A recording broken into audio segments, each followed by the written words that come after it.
Diyos ng pag-ibig, at sa Kanya ay sumamba sa Diyos nating Ama.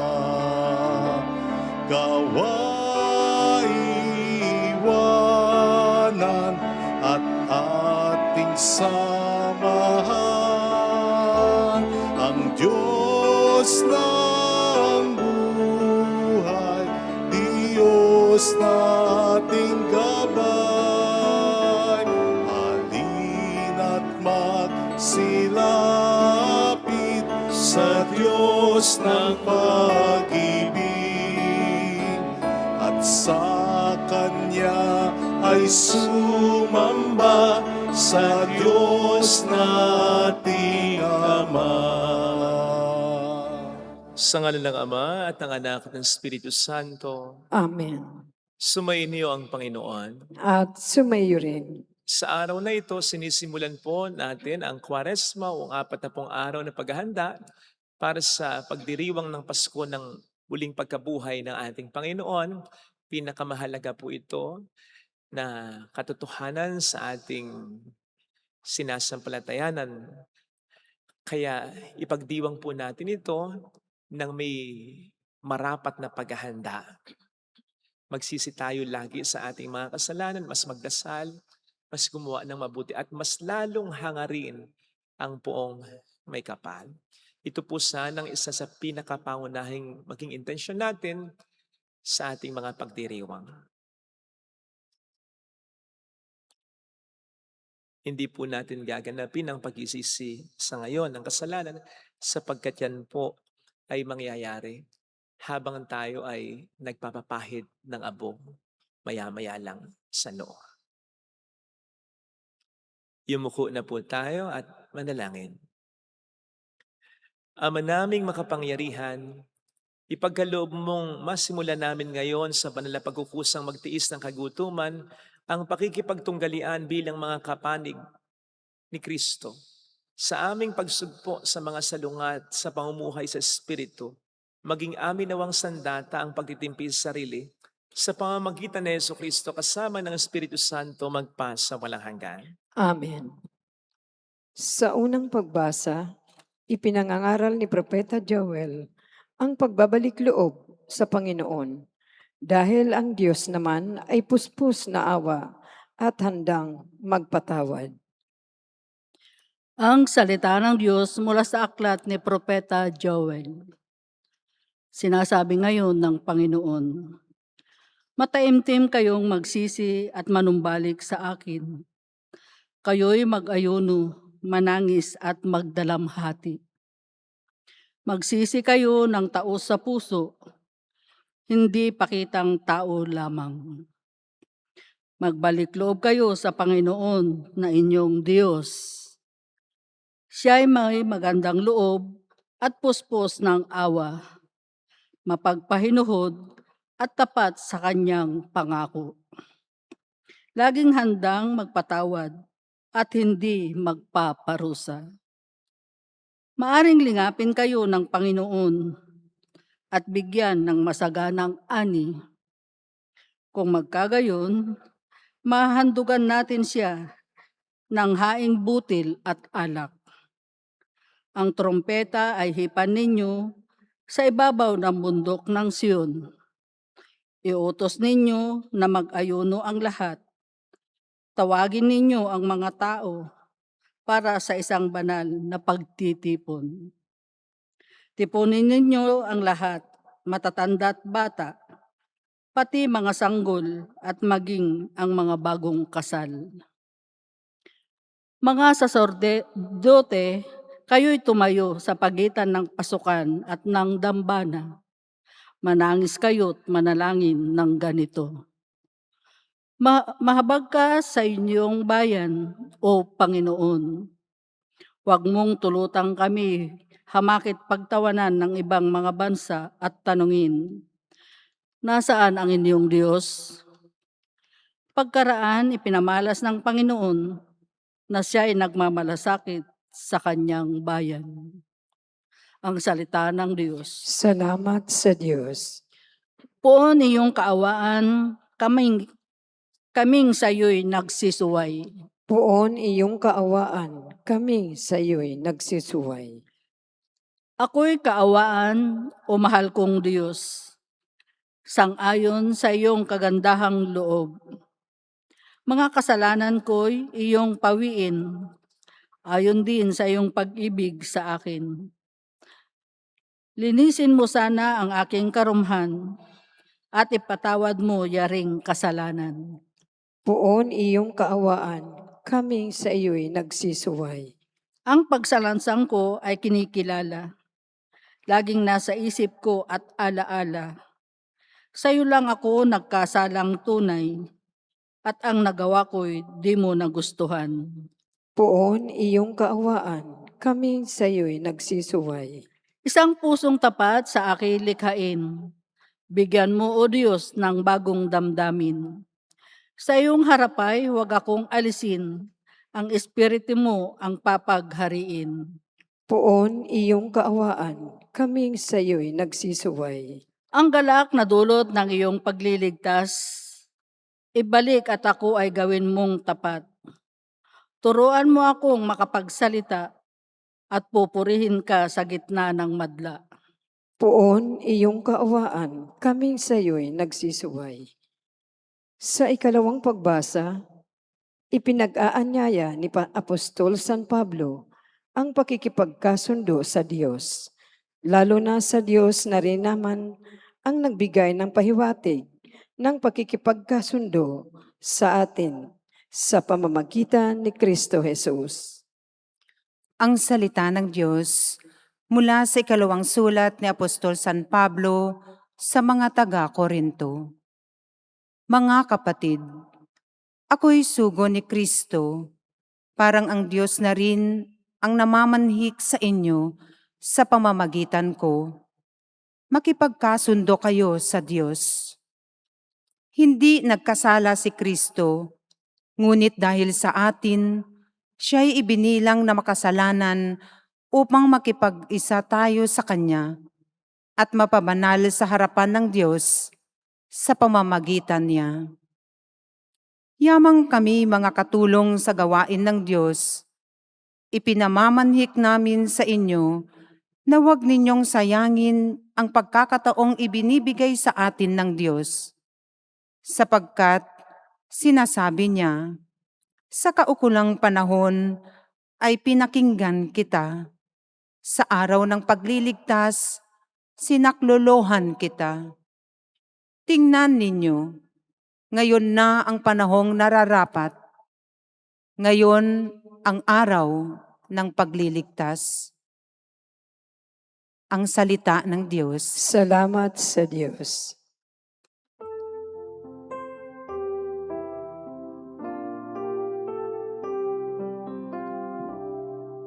Kapag ngayon'y napakinggan ang tinig ng Poong Mahal, huwag na ninyong hadlangan ang pagsasakatuparan ng mithi niyang kalooban. Sumayin niyo ang Panginoon. At sumaiyo rin. Ang mabuting balita ng Panginoon ayon kay San Mateo. Papuri sa iyo, Panginoon. Noong panahong iyon, sinabi ni Jesus sa kaniyang mga alagad, pag-ingatan ninyo na huwag maging pakitang tao lamang ang paggawa ninyo ng mabuti. Kapag ganyan ang ginawa ninyo, wala kayong matatabong gantimpala buhat sa inyong Amang nasa langit. Kaya nga kapag naglilimos ka, huwag mo nang ipagmaingay ito katulad ng ginagawa ng mga mapag-imbabaw doon sa sinagoga at sa mga lansangan. Ginagawa nila ito upang purihin sila ng mga tao. Sinasabi ko sa inyo, tinanggap na nila ang kanilang gantimpala. Ngunit kung naglilimos ka, huwag mo nang ipaalam ito kahit sa iyong pinakamatalik na kaibigan upang malihim ang iyong paglilimos. At gagantihan ka ng iyong Amang nakakakita ng kabutihang ginagawa mo ng lihim. Kapag nanalangin kayo, huwag kayong tumulad sa mga mapag-imbabaw. Mahilig silang manalangin ng patayo sa mga sinagoga at sa mga panulukang daan upang makita ng mga tao. Sinasabi ko sa inyo, tinanggap na nila ang kanilang gantimpala. Ngunit kapag mananalangin ka, pumasok ka sa iyong silid at isara mo ang pinto. Saka ka manalangin sa iyong amang hindi mo nakikita at gagantihan ka ng iyong amang nakakakita ng kabutihang ginagawa mo ng lihim. Kapag nag-aayuno kayo, huwag kayong magmukhang malungkot. Tulad ng mga mapag-imbabaw, hindi sila nag-aayos upang malaman ng mga tao na sila'y nag-aayuno. Sinasabi ko sa inyo, tinanggap na nila ang kanilang gantimpala. Kapag ikaw ay nag-aayuno, mag-ayos ka ng buhok at maghilamos upang huwag mapansin ng mga tao na nag-aayuno ka. Ang iyong amang hindi mo nakikita, ang siya lamang nakakaalam nito, siya na nakakakita ng kabutihang ginagawa mo ng lihim, ay gaganti sa iyo. Mga kapatid, ang mabuting balita ng Panginoon. Pinupuri ka namin, Panginoong Hesukristo.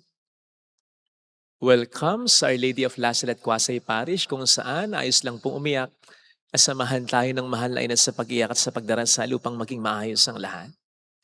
Kamusta po ba kayo? Okay lang? Ayos lang? Ayaw ba nating maging ayos na ayos? Ayaw ba nating mas maging okay? Kung pwede pa naman. Not unless na kontento na tayo sa ating kalagayan. Narinig po natin sa ating binasa, Ebanghelyo, ang pagpapakabanal na ginagawa usually ng mga scribe at pariseyo, namely, pagdarasal, pagkaayuno, paglilimos, na tinutuligsa ni Kristo.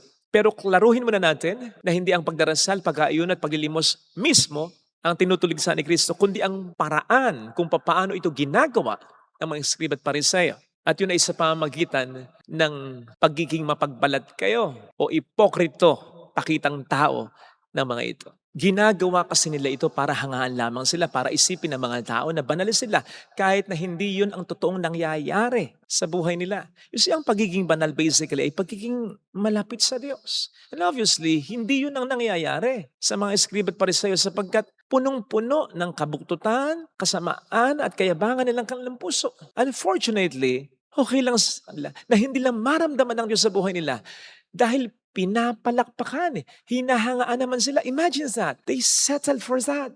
Ipinagpalit nila ang isang napakagandang karanasan sana na hindi na po pwedeng agawin sa kanila ninuman ang karanasan ng Diyos sa buhay nila para lamang sa paghanga ng mga tao na panlabas at pansamantala lang.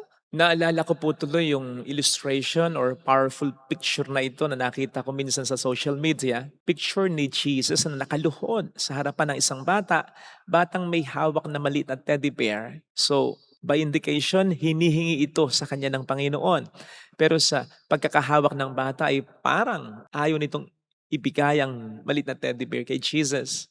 Marahil sapagkat mahal na mahal niya ito, marahil sapagkat nasanay na siyang hawak-hawak ito, pero kung malalaman lang talaga niya na mayroong mas maganda at mas malaking teddy bear sa isang kamay na nakatago kay Kristo, ito ay hindi niya panghihinayang ibigay sa Panginoon. As I said mga kapatid, walang masama. Napakaganda ng pagdarasal, pag-aayun at paglilimos. Pero kung ito ay gagayahin natin sa paraan ng pagganap ng mga scribe at pariseyo, pakitang tao lang, panlabas lang, ritual lang na nakasanayan natin na taon-taon na ginagawa na lang, magiging parang napakaliit lamang na teddy bear ito para sa atin. At hindi natin makukuha, hindi rin ipipilit na Panginoon na ibigay sa atin ang isang napakaganda at napakalaking teddy bear o napakaganda o napakalaking karanasan ng Diyos. Ang maranasan natin siya sa buhay natin. Napakalaki ng mawawala sa atin. Natatandaan nyo naman po siguro yung sinabi ng Panginoon bilang warning nung nakaraang linggo. Kung ang pagsunod ninyo sa kalooban ng Diyos ay katulad lamang ng pagsunod ng mga scribe at pariseyo, hindi kayo makapapasok sa kaharian ng langit. Sa Ingles, unless your righteousness surpasses that of the scribes and Pharisees, you will not enter the kingdom of God. Which basically shows, maganda sana ang pagdarasal, pag-aayuno at paglilimos, pero kung ito'y hanggang panlabas lang, ritual lang, pakitang tao lang, maipakita mo lang sa sarili mo na ginawa mo, maipakita mo sa ibang ginawa mo. Kulang na kulang. Kaya wag po sana natin uulitin yung pagkakamali na yan. Yung pagkukulang na yan sapagkat pag nagkataon, masasabihan din tayo ng Panginoon later on. Nang sasabihin daw niya sa Matthew 7:22, and let me paraphrase this by saying, Panginoon, Panginoon, di po ba't nangaral kami, nagpalayas kami ng mga samang espiritu sa pangalan ninyo at hinangaan kami ng mga tao? Napakarami nga naming napahanga at napanumbalik sa pananampalataya Pero sasabihin daw ng Panginoon sa mga taong ito, lumayo kayo sa akin, hindi ko kayo nakikilala. Yung pagkilala sa Biblia ay indikasyon ng malalim na relasyon sa Panginoon. Hindi ko kayo kilala, wala tayong malalim na relasyon sapagkat ang mga ginawa niyong pagpapakabanal ay pakitang tao lamang, panlabas lamang. Kulang sapagkat ang Diyos ay mas nagpapahalaga hindi sa labas kundi sa kung ano ang nasa ating kalooban. Ang nakagugulat at nakatatakot na rin naman ay yung katotohanang ibibigay rin pala sa atin ng Panginoon. Yung gusto natin, if we will settle for something less than Him. Yung hindi niya pipiliting kunin sa atin yung maliit at teddy bear natin para ibigay yung mas malaki at mas maganda sanang teddy bear na hawak niya para sa atin. Kung magsesettle lang tayo sa panlabas lamang na ritual na mga ginagawa natin, na para bang makiuso lamang tayo at masabi lang na nagsisisi tayo sa kasalanan natin, igagalang rin pala ng Panginoon yun. Kung ang mga ginagawa natin ay panglabas lamang. Yung iba nga gusto pa mas maraming abong ipahid sa kanila para daw mas maipakita nilang nagsisisi sila sa kasalanan nila, mas umaamin sila sa kasalanan nila. Hindi po nakukuha sa ganun yon. Kung nakukuha po sa ganun yon, di sana gawin na natin yan. Sakupin na natin buong mukha ninyo mamaya para mas marami, mas makapal. Para masabing mas nagsisisi. O kaya ganyan, dalawahin na natin o kaya tatluhin na natin. Kung nakukuha sa ganyan yan, alam naman po natin, panlabas lamang ng pagpapakita ng pagsisisiyan. Walang kwenta yan kung hindi yan talaga ang nangyayari sa puso natin. Kung ang puso natin ay hindi talaga nagsisisi sa mga kasalanan natin, hindi po ito hahantong sa pinakalayunin ng ritual na ito. At yun ay ang magbago tayo at maramdaman natin sa ating buhay si Kristo. Kaya maganda po sigurong tanungin natin ng ating sarili, kung nagsesettle na lamang po ba tayo for what is average, what is casual, what is comfortable, what is mediocre, halfway as regards our relationship sa Panginoon natin. Sapagkat kung gayon ay malaki, siguradong nawawala at mawawala pa sa atin. Maliwanag po ang sabi sa Matthew 5:6. Blessed, pinagpala are those who hunger and thirst for righteousness, for God. They will be satisfied. Sabi ng banal na kasulatan, if you search me with all your heart, you will find me. Open wide your mouth and I will fill it. Madalas, ramdam natin at iniisip pa natin, naniniwala pa tayo ang layo-layo ng Diyos. Hindi natin siya maramdaman. Nararamdaman ba niya ang ating pangangailangan sa Kanya? O ang pinaparamdam lamang natin sa Kanya ay pangangailangan natin sa maraming mga bagay o tao sa ating buhay. Pero siya hindi natin maiparamdam sa Kanya na kailangan natin siya, na minamahal natin siya, na siya ang pinakamahalaga. Tapos magtataka tayo kung bakit ang bilis humina o mawala ng ating pananampalataya. Magtataka tayo kung bakit hirap na hirap tayong magbago. Magtataka tayo kung bakit parang ang layo natin sa Diyos. Tayo itong hindi nagpaparamdam ng ating pangangailangan sa Kanya at hindi naman talaga dinaramdam o ninaranas ang pinakamahalagang pangangailangan natin sa Kanya. Tanungin din natin ang ating sarili, what if? What if magbago na talaga tayo? What if magpakatino na talaga tayo? What if mas magdasal na tayo? Mas magpakabuti na tayo? Mas umiwas na tayo sa tukso? What if mas maging thoughtful, caring, faithful ka na sa asawa mo? Mas maging magalang ka na sa mga magulang mo? Mas maging tatay at nanay ka na sa mga anak mo? Mas magmalasakit ka na sa kapatid mo? What if mas magpakababa na tayo? Mas mag-focus na tayo? Mas isurrender natin sa Panginoon ang sarili natin, mas sumunod na tayo sa Kanya, lalo pat kung alam natin na may i-improve pa tayo talaga. Huwag na po tayong magtanong kung ano yung susunod sa what if. Huwag na tayong magtanong kung ano yung mangyayari. Siguradong maganda yung mangyayari kung itutuloy natin yung mga what ifs na yan. Mga kapatid, wala pong masama ang sa makontento. In fact, masama nga yung hindi tayo nakukontento. Kaya lang, masama rin namang lalagay kapag nakukontento na tayo. Gayong ang Diyos ay mayroon pa sa ating gustong ibigay para improve ang pagkatao natin, ang relasyon natin sa Kanya at sa kapwa natin.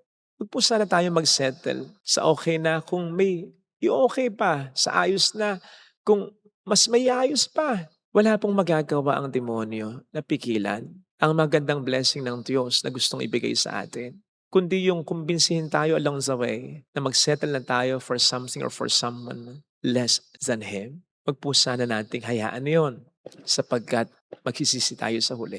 Ngayon po ang tamang panahon ng pagsisisi. Ngayong nagpapapahid tayo ng abo sa noo. Alam po ninyo mga nagpapapahid ng abo noon sa katawan, yung mga naliligo pa ng abo, talagang in their hearts, in their minds, sinasabi nila at naninindigan sila na hindi na dapat magpatuloy ang ganitong paraan sa buhay ko, ang ganitong attitude ko, ang ganitong pananaw ko, ang ganitong style ko, ang ganitong pakikipagkapwa ko, ang ganitong relasyon ko sa Diyos. Yung talagang may strong discontent sa takbo ng buhay nila na hindi na dapat magpatuloy yung ganito. Dapat may mabago na.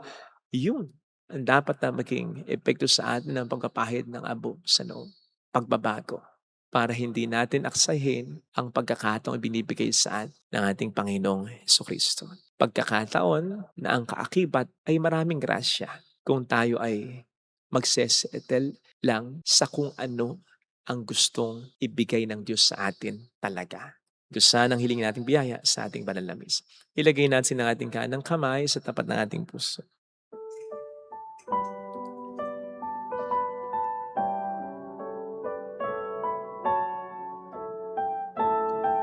Awitin natin. Alam kong may magagawa ang Diyos.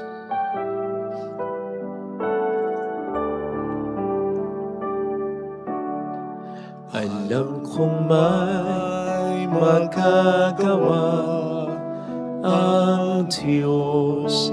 Alam kong may magagawa ang Diyos. Alam kong may magagawa Walang imposible sa ang Diyos.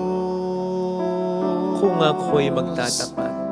Kung ako'y magtatapat Sa Kaniya'y maglilingkod. sa Kanya'y maglilingkod. Alam kong may magagawa ang Diyos. Alam kong may magagawa ang Diyos. Alam kong diringgin ng Diyos ang samo ko.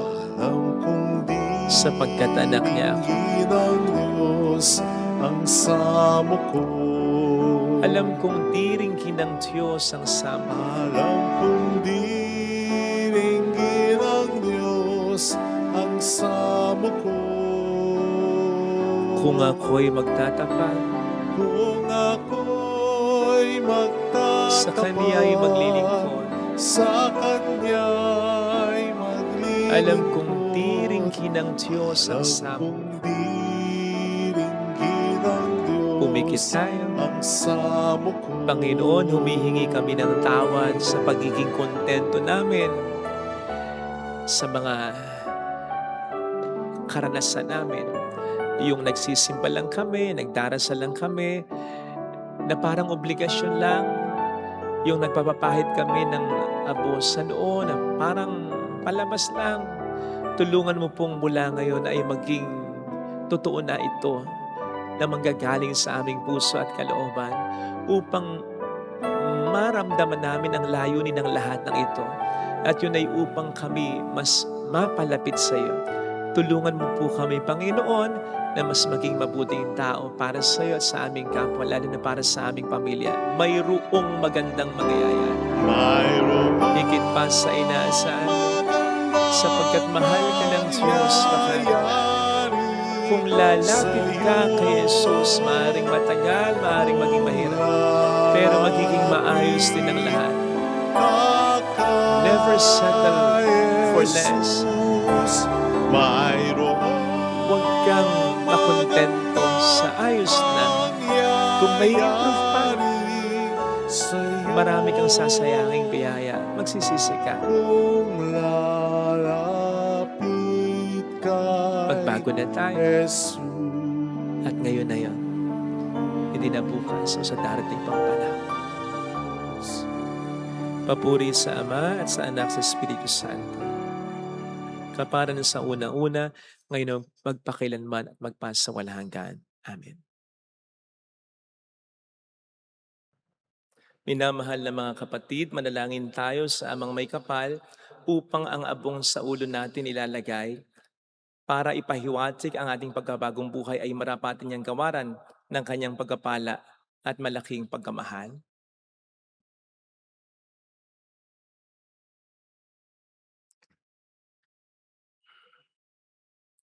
Ama naming mapagmahal, ang iyong ikinasisiya ay hindi ang kamatayan ng masamang tao, kundi ang kanyang pagsisisi at pababagong buhay.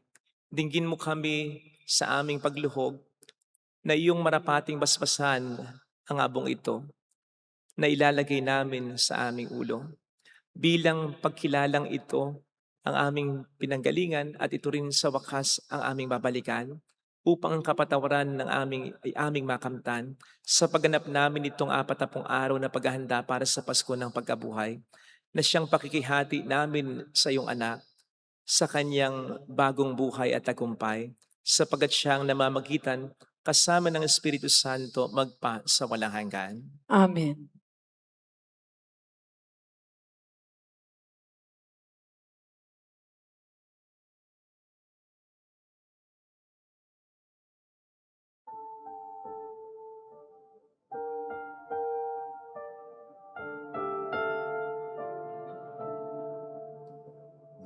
Magsisi tayo mataos.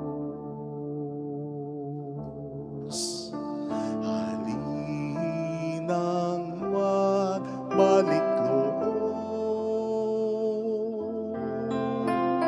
sa mapagpatawad na Diyos. Utong tayong manikluhod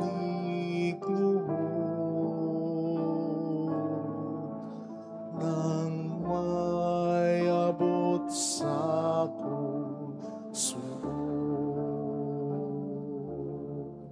sa pagitan ng pasukan at dambana ng simbahan. Saserdote nag-iyakan, Panginoon, iyong bigyan ng patawad ang iyong bayan.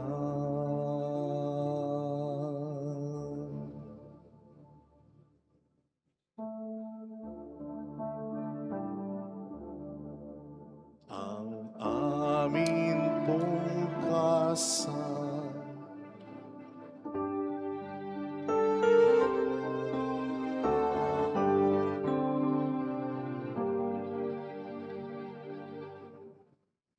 Pag-aalay.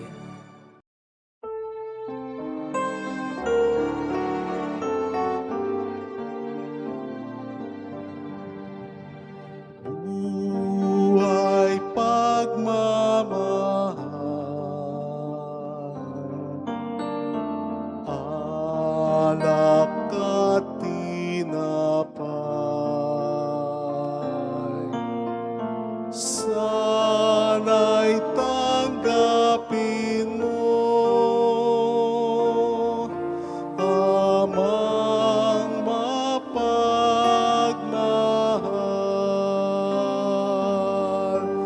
ngayon sa iyong hapag, kami nag-aalay.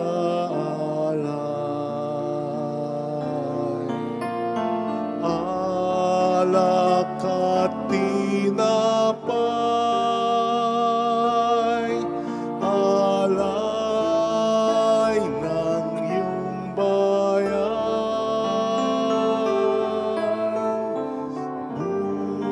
buhay pagmamahal, alak at tinapay,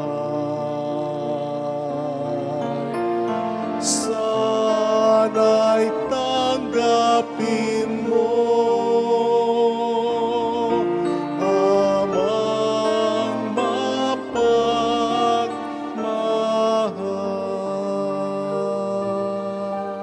Manalangin tayo, pang ating handog ay maging kalugod-lugod sa Diyos Amang makapangyarihan. Tanggapin nawa ng Panginoon itong paghahain sa iyong mga kamay, sa kapurihan niya at karangalan sa ating kapakinabangan at sa buong sambayan ng banal. Ama naming lumikha, ginaganap namin ang paghahaing ito bilang maringal na pasimula sa 40 araw na paghahanda. Ang aming kusang pagtitiis at pagmamalasakit ay makapagpadali sa inawa sa aming masamang hilig upang kami paging tapating makinabang sa iyong anak na para sa amin nagpakasakit bilang aming tagapamagitan kasama ng Espiritu Santo magpa sa walang hanggan. Amen. Sumainyo ang Panginoon. At sumaiyo rin. Itaas sa Diyos ang inyong puso at diwa. Itinaas na namin sa Panginoon. Pasalamatan ang Panginoong ating Diyos. Marapat na siya ay pasalamatan. Ama naming makapangyarihan, tunay ngang marapat na ikaw ay aming pasalamatan sa pamamagitan ni Hesukristo na aming Panginoon. Binibigyan mo kami ng bagong pagkakataon upang ganapin ang paghahanda ngayon para sa pagdiriwang ng muling pagkabuhay. Kaisa ng iyong anak na minamahal, aming nilalaan ang aming panahon, talino at yaman para ganapin ang iyong kalooban na ang kapwa tayo lubos na damayan. Sa pagdiriwang namin sa aming pagsilang bilang mga kaanib sa iyong sambayanan, kami iyong pinagkakamit ng katayuang ganap sa pagtatangkilik. Kaya kaisa ng mga anghel na nagsisiawit ng papuri sa iyo ng walang humpay sa kalangitan, kami nagbubunyi sa iyong kadakilaan. Santo, Santo, Santo, Panginoong Diyos ng mga hukbo, napupuno ang langit at lupa ng kadakilaan. Usana sa kaitaasan. Pinagpala ang naparirito sa ngalan ng Panginoon. Usana sa kaitaasan. Ama naming banal, ikaw ang bukal ng tanang kabanalan. Kaya't sa pamamagitan ng iyong Espiritu, gawin mong banal ang mga kaloob na ito upang para sa amin ay maging katawan at dugo ng aming Panginoong Hesukristo. Bago niya pinagtiis ang kusang loob na maging handog, hinawakan niya ang tinapay, pinasalamatan ka niya, pinagati-hati niya iyon, niabot sa kaniyang mga alagad at sinabi, "Tanggapin ninyong lahat ito at kanin. Ito ang aking katawan na iahandog para sa inyo."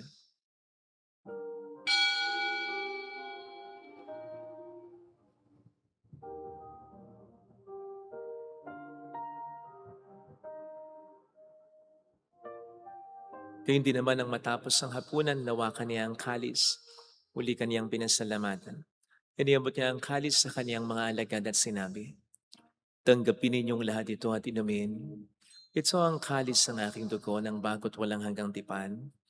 Ang aking dugo na ibubuhos para sa inyo at para sa lahat sa ikapagpatawad ng mga kasalanan. Gawin niyo ito sa pag-alala sa akin."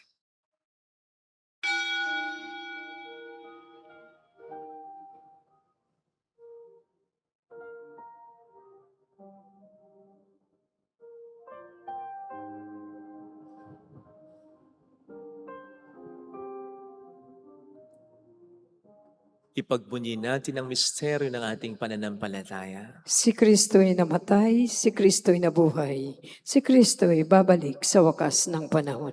Ama, ginagawa namin ngayon ang pag-alaala sa pagkamatay at muling pagkabuhay ng iyong anak. Kaya inialay namin sa iyong tinapay ng buhay at ang kalis ng kaligtasan. Kami nagpapasalamat dahil kami iyong minarapat at tumayo sa harap mo para maglingkod sa iyo. Sinasamo namin kami na magsasalo sa katawan at dugo ni Kristo ay mabuklod sa pagkakaisa sa pamamagitan ng Espiritu Santo. Ama, lingapin mo ang iyong simbang laganap sa buong daigdig. Puspusin mo kami sa pag-ibig. Kaisa ni Leo na aming Papa, ni Janis na aming Obispo at ang Tanang Kaparian. Alalahanin mo ang mga kapatid naming nahimlay na may pag-asang sila'y muling mabubuhay, lalo ng aming mga ipagdarasal.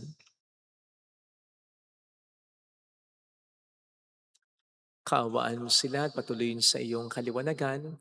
Kaawaan mo at paging tapatin kaming lahat na makasalo sa iyong buhay na walang wakas. Kaisa ang mahal na Birhen ng Lasalet, ang ina ng Diyos, Isanuse ang kabiyak ng kanyang puso, lahat ng mga banal na namuhay dito sa daigdig ng kalugod-lugod sa iyo. May pagdiwang nawa namin ang pagpupuri sa ikararangal mo sa pamamagitan ng iyong anak na aming Panginoong Hesukristo.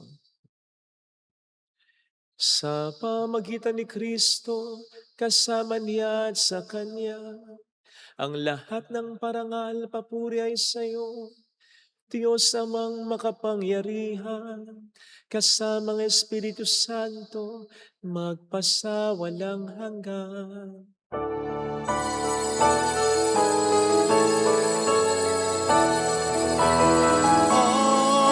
Amen. Amen.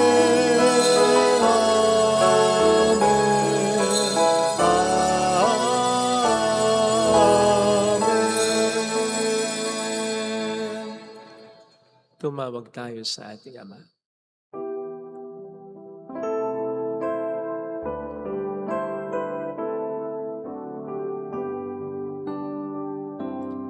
Ama namin, sumasalangit ka, sambahin ang ngalan mo, mapasa amin ang kaharian mo, sundin ang loob mo dito sa lupa para ng sa langit. Bigyan mo kami ngayon ng aming kakanin sa araw-araw.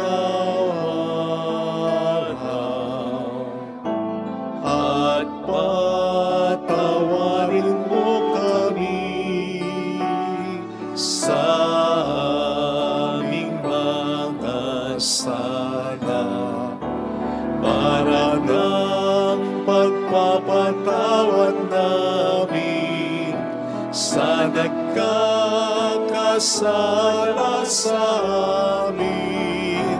At huwag mo kami ipahintulot sa tukso, at iadya mo kami sa lahat ng masama. Iniling namin kami adya sa lahat ng masama, pagkalooban ng kapayapaan araw-araw. Iligtas sa kasalanan, samantalang aming pinaghahandaan ang dakilang araw ng pagkapahayag ng tagapagligtas naming si Heso Kristo.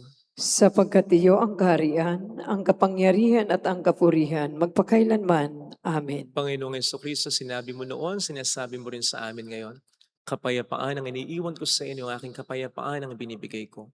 Tunghayin mong aming pananampalataya, wag ang aming pagkakasala. Pagkalooban mo kami ng kapayapaan at pagkakaisayon sa iyong kalooban, kasama ang Espiritu Santo magpasa walang hanggan. Amen. Ang kapayapaan ng Panginoon ay sumainyo daw ang lahat. At sumayo rin. Magbigayan tayo ng kapayapaan sa isa't isa. Peace be with you. Kapayapaan. Kordero ng Diyos na nag-aalis ng mga kasalanan ng sanlibutan, maawa ka sa amin. Kordero ng Diyos na nag-aalis ng mga kasalanan ng sanlibutan, maawa ka sa amin. Kordero ng Diyos na nag-aalis ng mga kasalanan ng sanlibutan, ipagkaloob mo sa amin ang kapayapaan. Narito sa harap natin ng Panginoon ang ating buhay at kaligtasan. Mapalad tayong inaanyayahan. Panginoon, hindi ako karapat-dapat na magpatuloy sa iyo, ngunit sa isang salita mo lamang ay gagaling na ako.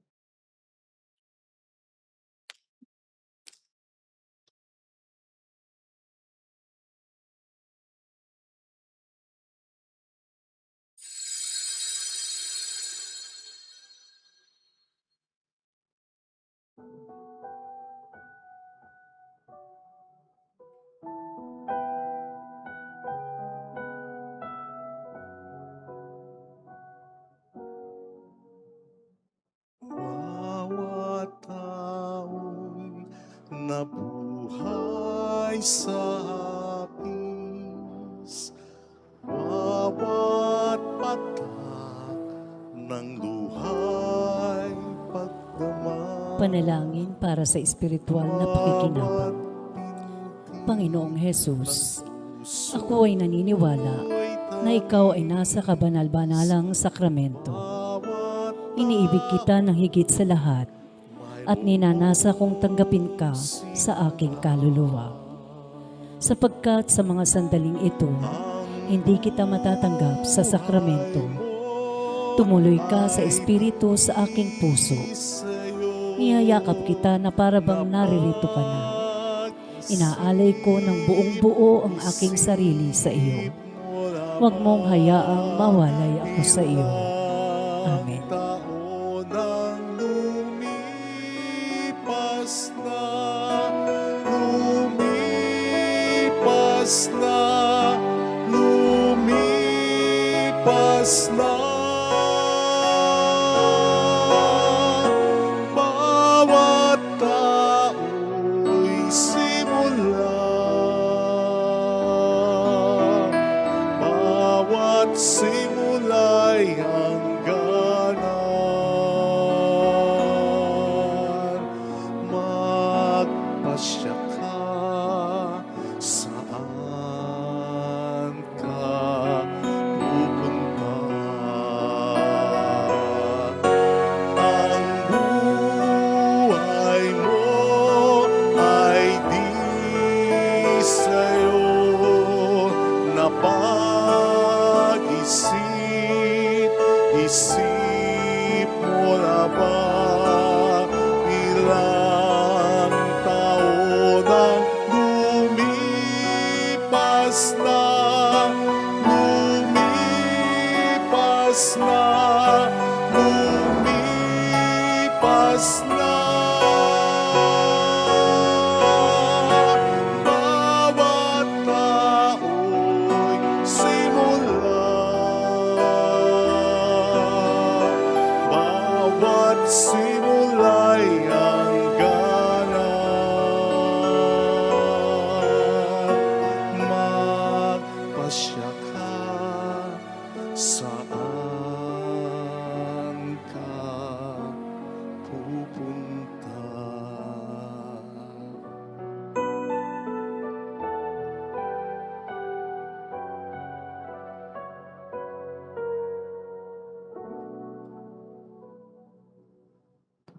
Manalangin tayo.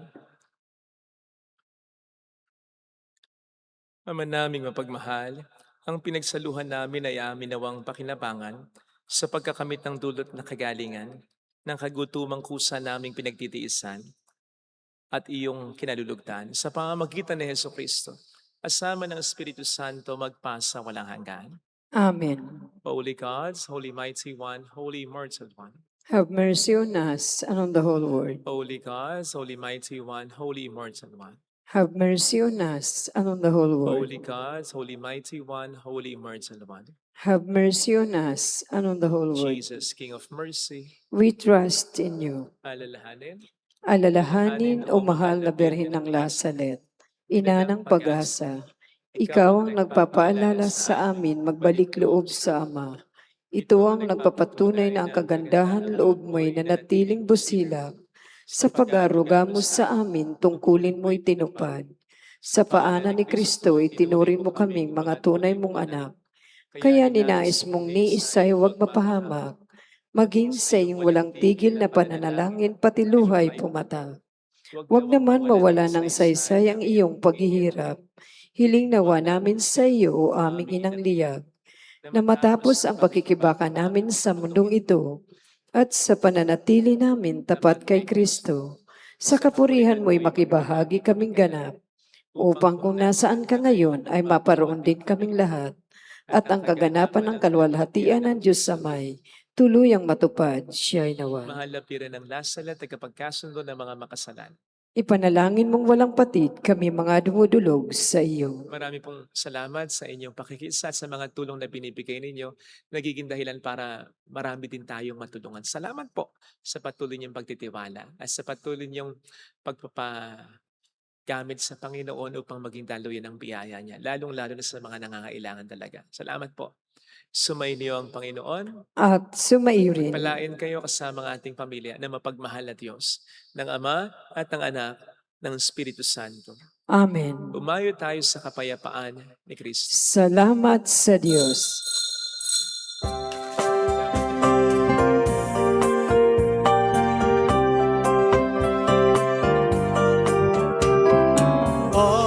Aming iniaalay ang pag-ibig na walang kapantay. Okay, sarap mabuhay kung may nagmamahal, pagmamahal na tunay at laging dalisan. Ang Birhen kong umibig ay walang sintamis, pagsintang sakdalinis sa iyo hanggang langit. O Birhen, Birheng mahal, sa awit at sa dasal